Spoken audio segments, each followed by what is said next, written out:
আসসালামু আলাইকুম প্রিয় ভিউয়ার্স, আশা করছি আপনারা সবাই ভালো আছেন। আমিও আল্লাহর রহমতে এবং আপনাদের দয়ায় ভালো আছি আলহামদুলিল্লাহ।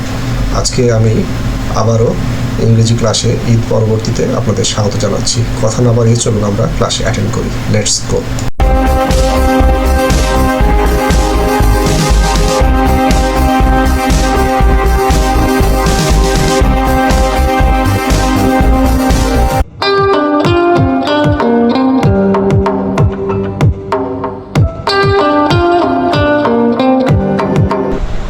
দেখতে পাচ্ছি আমরা জি স্যার।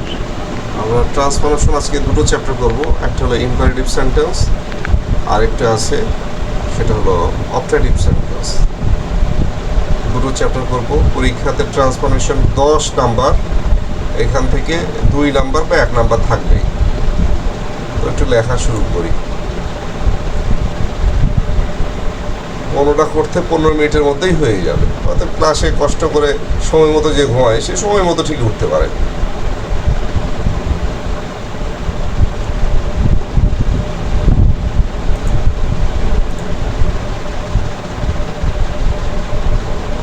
ওইদিকে স্যার কারেন্ট নাই। কারণ গোটা বাংলাদেশই নাই, বাংলাদেশের অর্ধেক ডুবে গেছে, অর্ধেক ভেঙে গেছে। আমরা এদিক দেখি, we should follow the rules. First question, imperative যখন থাকবে, ইম্পারেটিভ যখন করতে দিবে, আমি এটা আজকে এই যে পিডিএফ ফাইল দিয়ে দেবো আজকেরটা, এখন যেটা করাচ্ছি। ইম্পারেটিভ যখন থাকবে, ইউ যদি থাকে আমরা ইউটা বাদ দিব, এবং ইউর পরে সাহায্যকারী ভাব যেটা থাকে, সাহায্যকারী ভাবগুলো কি am is are, was were, shall, will, have, has, had, can, could, should, would, এগুলো বাদ দিব। মূল ভাবটা বসবে। মূল ভাব চেনা নিয়ে হলো দুটো ভাব থাকলে প্রথমটা সাহায্যকারী ভাব, দ্বিতীয়টা মূল ভাব। এখানে ফলো হচ্ছে মূল ভাব। ইউ দিয়ে বাক্য থাকলে ইউ বাদ এবং সাহায্যকারী ভাব বা মূল ভাব বসবে, এবং মনে রাখতে মূল ভাবটা প্রেজেন্ট ফর্ম হবে। মূল ভাবে এস ইএস যোগ হবে না, আইএনজি যোগ হবে না, পাস্ট ফর্ম হবে না, পাস্ট পার্টিসিপল হবে না, তাহলে এটা উত্তর হয়ে যাবে। অনুরূপ নিয়মে নাম্বার 2 করছি আমি। ইম্পারেটিভ সেন্টেন্স পরীক্ষাতে একটা থাকার সম্ভাবনা, প্রত্যেক পরীক্ষাতে একটা করে থাকার সম্ভাবনা আছে। তাহলে অনুরূপ নিয়মে এই উত্তরটা করলে ওপেন দ্য উইন্ডো এমন হবে 2 নম্বর। 3 নম্বর আমরা চেষ্টা করি।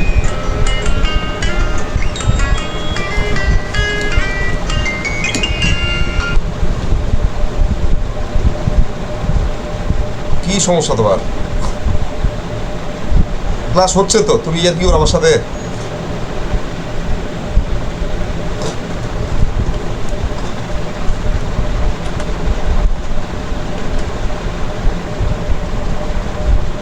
করছি পরীক্ষায় 10টা কোশ্চেন থাকে ট্রান্সফরমেশনে, তার মধ্যে একটা ইম্পারেটিভ থাকতে পারে।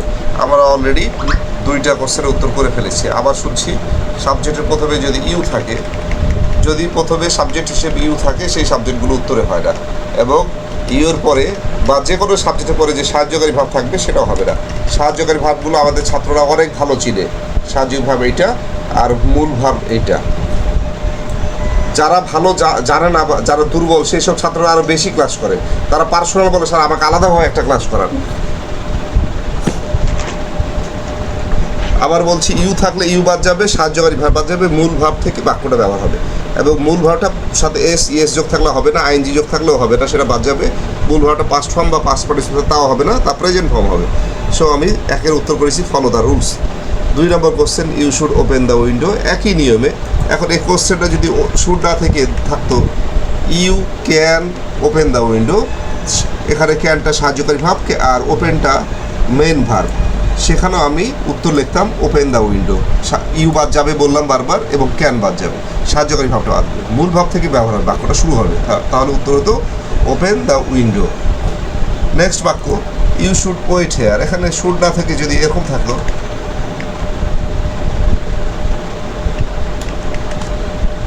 ইউ উড ওয়েট হেয়ার, তাহলে আমরা উত্তর কি লিখতাম? একই উত্তর লিখতাম, উড বাদ দিতাম, ওয়েট হেয়ার, মূল ভাবটা present form. Number 4, you are requested to close the door. যখন রিকোয়েস্টেড কোনো বাক্যে থাকবে তখন আমি প্লিজ অথবা কাইন্ডলি যে কোনো একটা লিখবো। এটা আমি প্লিজ দিয়ে লিখি, প্লিজ মূল ভাব এখানে ক্লোজ, প্লিজ ক্লোজ দ্য ডোর। আবার বলছি ইউ আর রিকোয়েস্টেড কথা থাকলে ইউ আর রিকোয়েস্টেড পর্যন্ত বাদ যাবে, টুও বাদ যাবে। ইউ আর রিকোয়েস্টেডের পরিবর্তে আমরা প্লিজ লিখবো। মূল ভাব এখানে ক্লোজ থেকে বাক্যটা তারপর লিখবো প্লিজ ক্লোজ দ্য ডোর। অথবা আমরা কি লিখতে পারতাম সেটাও লক্ষ্য করি আমরা। অথবা আমরা লিখতাম প্লিজের পরিবর্তে, এটা মনোযোগ দিতে হবে, সময় মতো ক্লাসে ঢুকলে সবাই বুঝতে পারবে। যারা ঘুমাবে আল্লাহ তাদের ঘুমের ফল। কাইন্ড, প্লিজের পরিবর্তে আমরা কাইন্ডলিও লিখতে পারি, kindly close the door. You must speak the truth. একইভাবে এই বাক্যটা আমরা লক্ষ্য করে দিই, এখানে মাস্ট আছে, এটা সাহায্যকারী ভাব মাস্টার। তাহলে সাহায্যকারী ভাবের পরেরটাই মূল ভাব থাকে, তাহলে এখানে মূল ভাব হলো স্পিক। বারবার বলছি মূল ভাব থেকে বাক্যটা স্টার্ট হবে, ইউ থাকলে ইউ বাদ যাবে। তাহলে উত্তরটা এমন হবে, স্পিকের এসটা ক্যাপিটাল এটা দিয়ে দিলে উত্তর হয়ে যাবে স্পিক দ্য ট্রুথ। কিন্তু বাক্য যদি না বোধক থাকে, ইউ ক্যান নট, ধরে নিলাম এই বাক্যটা আছে you can not do the work, তখন আমরা কীভাবে উত্তরটা করবো সেটা আমরা লক্ষ্য করব। তখন ইউ থাকলে ইউ বাদ দিতে বললাম, নট থাকলে একটা ডু লিখবো, তারপর আমরা বাক্যটা লিখবো। আবার বলছি you can not do the work, you are not যাই থাক, ইউ ডিড নট যাই থাক, আমরা তখন আমরা ডু নট দিয়ে বাক্য শুরু করবো। এই নটের এখানে শুধু ডু নট লিখবো, তারপর যা আছে ডু দ্য সাম আছে ডু দ্য সাম লিখলাম। You can not do the sum, তখন আপনি do not do the sum. আবার বলছি বাক্যে যদি নট থাকে, নট পর্যন্ত বাদ দিয়ে ডু নট লিখবো, নট পর্যন্ত বাদ দিয়ে ডু নট লিখবো, তারপর যেগুলো আছে বাক্যের অংশ তা লিখে দিব। Number 7, will you help me in the place. যদি বাক্যের শুরুতে উইল দিয়ে থাকে, সে সকল বাক্য প্লিজ বা কাইন্ডলি দিয়ে শুরু করবো। উইল দিয়ে থাকে, অথবা বাক্যটা এমনও থাকতে পারে উইল না থেকে উড থাকতে পারে, উড থাকতে পারে, যেটাই থাক শেষে প্রশ্নবোধক চিহ্ন আছে, তখন আমরা প্লিজ দিয়ে বাক্যটা শুরু করবো। আর বাক্যে ইউ থাকলে ইউ হয় না, তা আমরা শুনেছি, তাহলে আমরা ইউ বাদ দিলাম। মূল ভার্ব হেল্প, হেল্প থেকে শুরু করলাম, তাহলে please help me in the place. শেষে অবশ্যই ফুল স্টপ ব্যবহার হবে।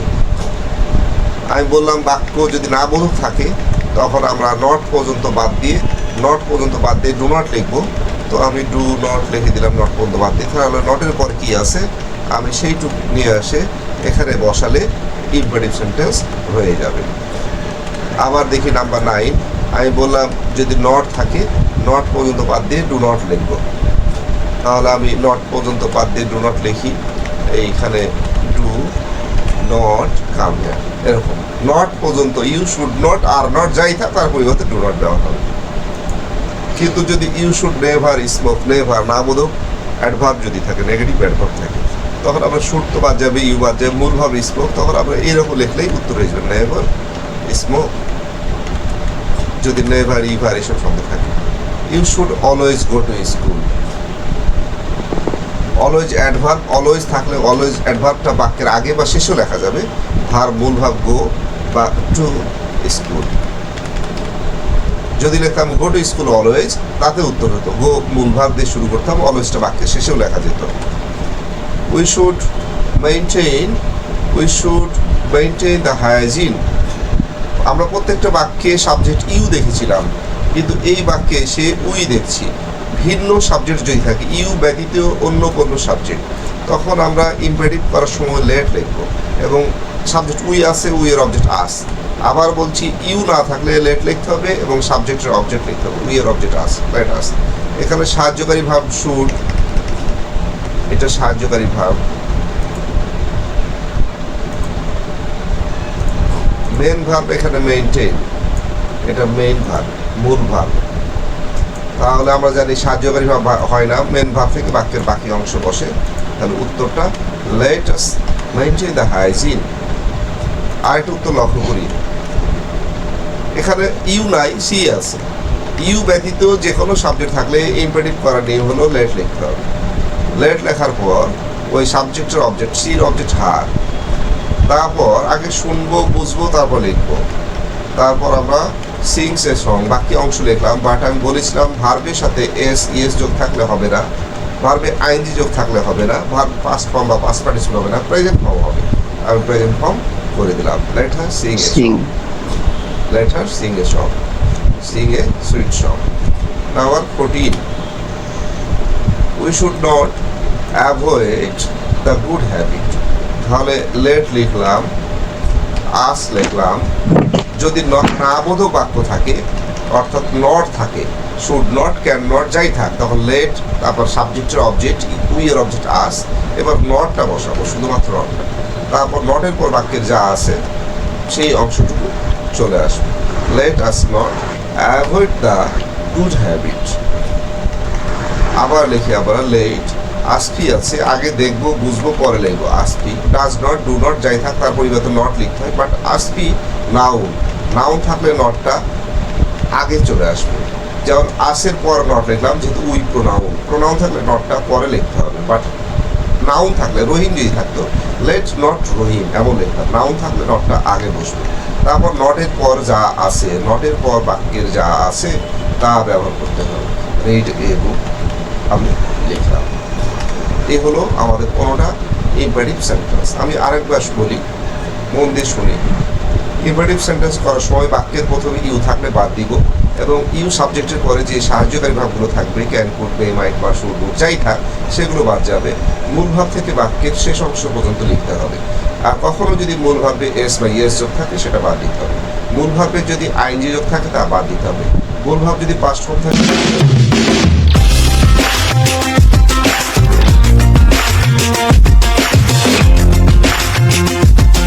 সেটাকে প্রেজেন্ট ফর্ম বানিয়ে লিখতে হবে। যদি এখানে ফলোড থাকতো বা ওপেন থাকতো, এখানে এই যে ভার্বটা দেখছি ফলোড, এখানে যদি ইডি যোগ থাকতো পাস্ট ফর্ম, আমি কিন্তু উত্তরে ফলো লিখতাম, প্রেজেন্ট ফর্মই লিখতাম। এই হলো কথা। নাম্বার 3, সাহায্যকারী ভাব বাদ, ইউ বাদ, তাহলে ওয়েট হেয়ার আছে, ওয়েট হেয়ার মূল ভাব প্রেজেন্ট ফর্ম ওয়েট ব্যবহার করলাম। Number 4, you are requested to close the door. You are requested to বা ইউ আর কমান্ডেড টু, এরকম বাক্য থাকলে টু পর্যন্ত বাদ দিয়ে আমি প্লিজ অথবা কাইন্ডলি লিখবো। প্লিজ অথবা কাইন্ডলি লিখবো, তারপর ভার্ব থেকে শুরু করবো। এখানে ভার্বটা হচ্ছে ক্লোজ, ভার্ব থেকে শুরু করবো। তাহলে হচ্ছে প্লিজ ক্লোজ দ্য ডোর অথবা কাইন্ডলি ক্লোজ দ্য ডোর। একইভাবে number 5, you must speak the truth. Must এখানে স্পিকার অফ রাখবে, ডিস্টার্ব হবে না। মাস্ট এখানে সাহায্যকারী ভাব, মাস্ট তাই বাদ দিয়েছে, স্পিক মূল ভাব, স্পিক থেকে বাক্যটা শেষ করেছি। You can not do the sub, can not, are not, do not, does not যাই থাক আমরা সরাসরি ডু নট লিখবো বাক্যের প্রথমে। তারপর ডু নট লেখার পর এই ডু নট বলতে এখানে যা নট থাকবে, ক্যান নট থাক, কুড নট থাক, যেটাই থাক ডু নট লিখলাম। লেখার পর এই নটের পরে ডানের যে অংশটুকু আছে তা লিখে দিব। Number 7, will you have been in the place. বাক্যের প্রথমে উইল বা উড বা অন্য কোনো ভার্ব দিয়ে শুরু যদি থাকে বাক্যটি, শেষে প্রশ্নবোধক চিহ্ন থাকে, তখন আমরা প্লিজ দিয়ে বাক্যটি শুরু করবো। প্লিজ, তাহলে উইল বাদ গেল। আমরা জানি সাহায্যকারী ভাব বাদ যায়, এখানে সাহায্যকারী ভাব হচ্ছে উইল। আমি রেড কালার দিয়ে ইন্ডিকেট করে দেখাচ্ছি, সাহায্যকারী ভাব হচ্ছে উইল। আর এখানে মূল ভাব হচ্ছে হেল্প। হেল্প মূল ভাবটা আমি অন্য কালার দ্বারা দেখাচ্ছি, এটা হেল্প। বাক্যে শুধু মূল ভাব দিয়ে শুরু হয়। তাহলে প্লিজ, উইল প্রথমে থাকার কারণে, প্রশ্নবোধক চিহ্ন থাকার কারণে প্লিজ বা কাইন্ডলি লিখতে আমি লিখেছি প্লিজ। মূল ভাব হেল্প, হেল্প থেকে বাক্যে বাকি অংশ লিখেছি help me in the place. শেষে সবগুলোই শেষে ফুল স্টপ চিহ্ন ব্যবহার করতে হবে। Number 8, you do not do the work. না বোধক বাক্য থাকলে আমি বলেছিলাম ডু নট লিখবো বাক্যের প্রথমেই। এই নট পর্যন্ত বাদ দিয়ে আমরা ডু নট লিখবো, ডু নট লিখেছি। তারপর নটের পর যে যা আছে তাই লিখেছি, ডু নট লেখার পর ডু দ্য ওয়ার্ক লিখেছি। অনুরূপ নিয়মে you should not come here, একইভাবে নট পর্যন্ত বাদ দিয়ে ডু নট লিখেছি। তারপর লেখা আছে কাম হেয়ার এখানে, তাই কাম হেয়ার লিখেছি। কিন্তু বাক্যে নেভার বা ইভার থাকলে সাহায্যকারী ভাবটা আগে বাদ দিই। আমরা জানি সাহায্যকারী ভাবটা এখানে ব্যবহার হবে না। সাহায্যকারী ভাবটা আমি রেড কালার দ্বারা ইন্ডিকেট করে দেখাচ্ছি। আর মেন ভাব এখানে স্পোক, সো এখানে নেভার থেকে বাক্য শুরু করবো, never spoke. You should always go to school, বাক্যে যদি অলওয়েজ থাকে অলওয়েজটা বাক্যের প্রথমে বা শেষে লিখতে পারবো।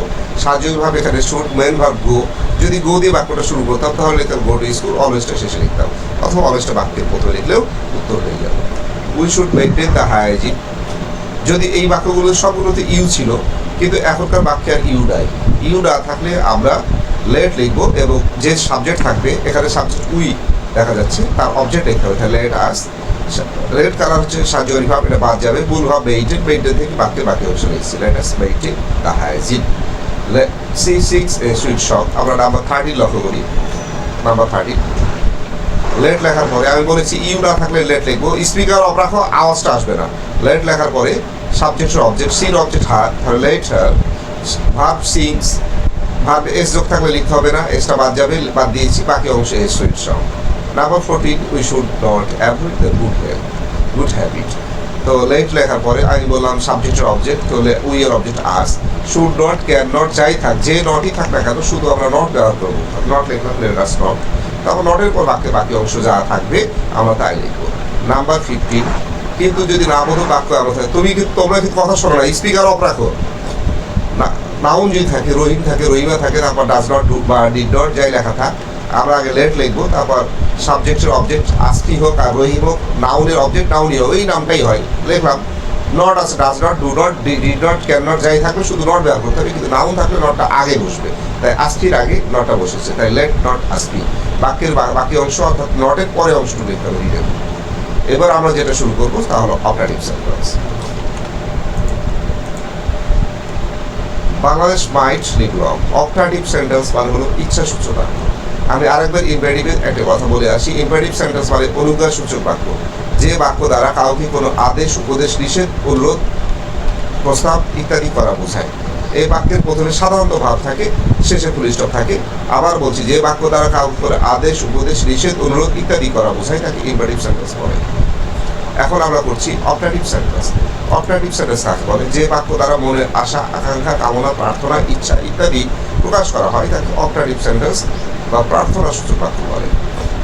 প্রথম বাক্য, বাংলাদেশ মাইট লিভ লং। অপারেটিভ বাক্য করার নিয়ম হলো বাক্যের প্রথমে মে ব্যবহার করতে হবে। বাক্যের প্রথমে মে ব্যবহার করতে হবে। আমরা একটু লক্ষ্য করি, একটু শুনবো, কথা বলবো না। যখন আমি জিজ্ঞেস করবো সাথে সাথে স্পিকার চালু করে উত্তর দিবেন। মে লেখা পর পুরো বাক্যটাই লিখেছিলাম, এই পুরো বাক্যের মধ্যে মাইট লেখা আছে, মাইটটা বাদ দিয়ে মে বাংলাদেশ লিভ লং। একবার ইজি কথা, একটু মন দিয়ে শুনবো। তাহলে আমি 2 নম্বরটা দেখি, চেষ্টা করে দেখি। পুরো বাক্যটাই আমি নিলাম, প্রথমে আমি মে লিখবো তাই বলেছিলাম। এই পুরো বাক্যটা আনার সময় ইউটা ক্যাপিটাল লেটার, স্মল লেটার হবে এবং মাইটটা বাদ দিতে হবে। এখন ঘটনা হলো এখানে মাইট না থেকে যদি থাকতো বাংলাদেশ মাইটের এখানে যদি থাকতো ক্যান, তাহলে এই ক্যানটাও কিন্তু বাদ চলে যেত, মে বাংলাদেশ লিভ লং। অর্থাৎ ওই ইম্পারেটিভ সেন্টেন্সের মতোই ঘটনা হলো সাহায্যকারী ভাবটা বাদ যাবে। সাধারণত সাহায্যকারী ভাব হিসেবে এখানে মাইট থাকে, এখানে যদি ক্যান গুড থাকে সেটা বাদ যাবে, সাহায্যকারী ভাবটা বাদ যাবে। কিন্তু প্রথমে একটা মে ব্যবহার হবে, মে বাংলাদেশ লিভ লং। এখানে মেইন ভার্ব হচ্ছে লিভ, মে বাংলাদেশ লিভ লং। সাহায্যকারী ভাবটা বাদ যাবে, মেন ভাব থাকবে বাক্যে, আর বাক্যের প্রথমে একটা মে ইউজ হবে। তাহলে আমরা নাম্বার 3 চেষ্টা করে দেখি। আল্লাহ মাইট হেল্প ইউ। তাহলে প্রথমে মে লিখতে বললাম, মে লেখার পরে পুরো বাক্যটা আগে নিয়ে আসি এখানে, আল্লাহ মাইট। এখন আমি বললাম সাহায্যের ভাব এখানে মাইট আর মূল ভাব হেল্প, তাহলে এখানে হেল্প থেকে বাক্যটি ব্যবহার হবে, মে আল্লাহ হেল্প। এখন ঘটনা হলো আল্লাহ বাক্যের প্রথমেই ছিল, এখানে আল্লাহটা বাক্যের ভেতরে চলে গেছে। এখানে এটা স্মল লেটার লিখবো কিনা? আল্লাহ কখনোই স্মল লেটার হয় না, যেখানে ব্যবহার হবে capital letter. Our president might live long. অনুরূপ নিয়মে আমি এই চেষ্টা করি দেখি। মে খুবই ইজি, আওয়ার প্রেসিডেন্টের ও স্মল লেটার আর মাইটটা বাদ যাবে। যদি এই কোশ্চেনটা মাইটটা থেকে শুট থাকে, শুটটা সাহায্যকারী ভাব আর লিভটা মূল ভাব, শুটটা বাদ যাবে, মে আওয়ার প্রেসিডেন্ট লিভ লং, এরকমই হবে। সাহায্যকারী ভাবটা বাদ যাবে, মূল ভাবটা বাক্যে ব্যবহার হবে, আর বাক্যের প্রথমে একটা মে সেট হবে। ইউ মাইট কাম রাউন্ড সুন। 5 নম্বর বাক্যটা লক্ষ্য করে দেখি। তাহলে বাক্যের প্রথমে মে লিখবো। যদি আমি বাক্যটা নিয়ে আসি, এই তো বাক্যটা নিয়ে আসলাম। আমি বললাম ফার্স্ট ওয়ার্ডের লেটারটা ক্যাপিটাল লেটার, বা কিন্তু তারপরে যে ওয়ার্ডগুলো বসবে নাউন না হলে স্মল লেটার হবে, তাই স্মল লেটার মাইটটা বাদ যাবে, মাইটটা আমি বাদ দিলাম। মে ইউ কাম রাউন্ড সুন। যদি এখানে সাহায্যকারী ভাব না থাকে, যদি এমন থাকে ইউ কাম রাউন্ড সুন, সেক্ষেত্রেও মে ইউ কাম রাউন্ড সুন, এমন উত্তর হবে। এখন তোমার মাইক্রোফোন চালু করো, আরো কোনো প্রশ্ন আছে কিনা?